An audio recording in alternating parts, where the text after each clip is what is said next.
సుమన్ టీవీలో మీ personal and business promotions కోసం కింది నెంబర్కి కాంటాక్ట్ చేయండి.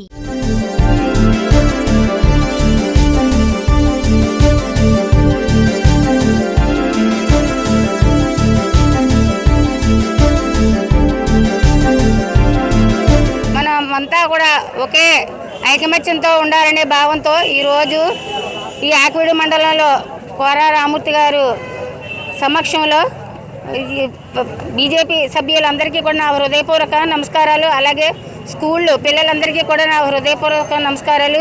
మీడియా మిత్రులందరికీ కూడా నా హృదయపూర్వక నమస్కారాలు. ఈ కార్యక్రమం దిగ్విజయంగా సాగిందని మీ అందరికీ కూడా శుభాకాంక్షలు తెలియపరుస్తున్నాను. అలాగే రేపు 15వ తారీఖున ఆగస్టు 15వ తారీఖున ప్రతి ఇంటి మీద కూడా తప్పనిసరిగా మనం జెండా ఎగరవేసుకోవాలి. ప్రతి షాప్ మీద ఇంటి మీద ప్రతి ఒక్కరు కూడా ఇది మనం పాటించాలి. ఈ కార్యక్రమం నిర్వహించడానికి గల కారణం అందరిలోనూ ఐక్యతగా ఉండాలి. మన దేశం మీద అనేక శక్తులు దాడి చేయడానికి సిద్ధంగా ఉన్నాయి. అవన్నీ తెలియడం కోసం ఈ యాత్ర జరిగింది. ఈ యాత్రలో స్కూల్ పిల్లల్ని ముందుగా ఇన్వాల్వ్ చేయడం కారణం ఏంటంటే వాళ్ళకి దేశభక్తి ఉంది. ఆ దేశభక్తి తెలియజేయడం కోసం ఇవాళ ఈ కార్యక్రమం నిర్వహించాం. కానీ ప్రజలందరూ గమనించవలసింది ఏంటంటే అనేక దేశాల వాళ్ళు మన మీద దాడి చేయడానికి రకరకాల పన్నాగాలు పన్నుతున్నారు. కానీ మన దేశం ఇంత సుభిక్షంగా ఉందంటే మనలో ఐక్యత, ఆ ఐక్యతే మనల్ని కాపాడుతుంది. ఆ ఐక్యత మీద ఉండాలని చెప్పేసి అందరినీ కోరుకుంటూ ఈ కార్యక్రమం ఇంత దిగ్విజయంగా జరగడానికి అందరూ సహకారం ఉందని చెప్పేసి భారత్ మాతాకి జై అభియాన్ అనే కార్యక్రమాన్ని దేశవ్యాప్తంగా ప్రజలందరూ స్వచ్ఛందంగా పాల్గొని చాలా దిగ్విజయంగా ఈ కార్యక్రమం నడుస్తుంది.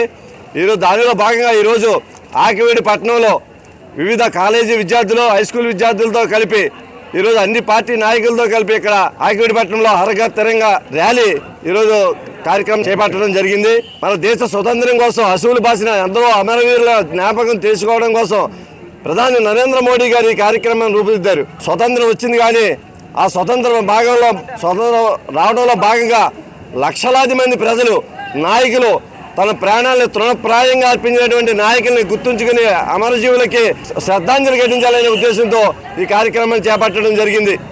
దేశ ప్రజలందరూ గుర్తుంచుకోవాలి మన దేశ స్వతంత్రం ఎలా వచ్చింది. మన దేశ స్వతంత్రం కోసం నాయకులు, స్వాతంత్ర పోరాటం చేసినటువంటి యోధులు ఎటువంటి ప్రాణత్యాగాన్ని అర్పించారన్న విషయాన్ని కూడా ప్రజలందరూ తెలుసుకోవాలని బాధ్యత భావి తరాల మీద ఉందన్న విషయాన్ని గుర్తు చేసుకోవాలి. దేశ విభజనకి అంగీకరించి పెద్ద పొరపాటు చేసి ఈరోజు దాని యొక్క ఫలితాన్ని ఈరోజు మన దేశం అనుభవించే పరిస్థితి చేస్తుంది. బంగ్లాదేశ్లో ఈరోజు ఎటువంటి పరిస్థితి ఉందో మనం అందరం చూస్తున్నాం. దేశ పౌరులందరూ కూడా జాగ్రత్తగా ఉండి ఈరోజు నరేంద్ర మోడీ గారికి మరింత మద్దతు అందజేసి మన దేశ యొక్క ఐక్యతని చాటాలని చెప్పి ఈ స్వాతంత్ర దినోత్సవం సందర్భంగా మనందరం కూడా ఏకతాటిగా ఉండాలని చెప్పి, ఐక్యతగా ఉండాలని చెప్పి కోరుకుంటూ నాకు ఈ అవకాశం కల్పించినటువంటి మీ అందరూ కూడా ధన్యవాదాలు తెలియజేసుకుంటాం. ఇన్వాల్వ్ చేయడానికి గల ప్రధాన కారణం వారికి దేశం పట్ల మక్కువ, ప్రేమ, అభిమానం ఏర్పడాలి. కార్గిల్ దివాస్ జరిపే మనం అనేక మంది కార్గిల్లో మరణించిన అమరవీరులకి కృత్యంజలి ఘటించాం. అదేవిధంగా భారతదేశంలో స్వతంత్రం రావడానికి సుభాష్ చంద్రబోస్, భగత్ సింగ్ ఇటువంటి అనేక మంది వీరులు వారి యొక్క ప్రాణాలని తృణప్రాయంగా త్యాగం చేయడం మూలంగా ఈరోజు మనకి స్వతంత్రం అనుభవిస్తున్నాం.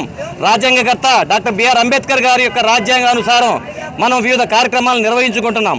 అయితే పిల్లలలో ఎవరైతే విద్యార్థులు ఉన్నారో నేటి బాలలే రేపటి పౌరులనే దృక్పథంతో ప్రధానమంత్రి మోదీ గారి యొక్క సంకల్పం మేరకు ఈరోజు హర్ఘర్ తిరంగా యాత్రని ప్రతి మండలంలోనూ ప్రతి గ్రామంలోనూ చేయడానికి మేము సంసిద్ధమై మన భారతీయ జనతా పార్టీ ఎంపీ గారు సుమారుగా 15,000 జెండాలని ప్రతి మండలానికి పంపించి ఉన్నారు.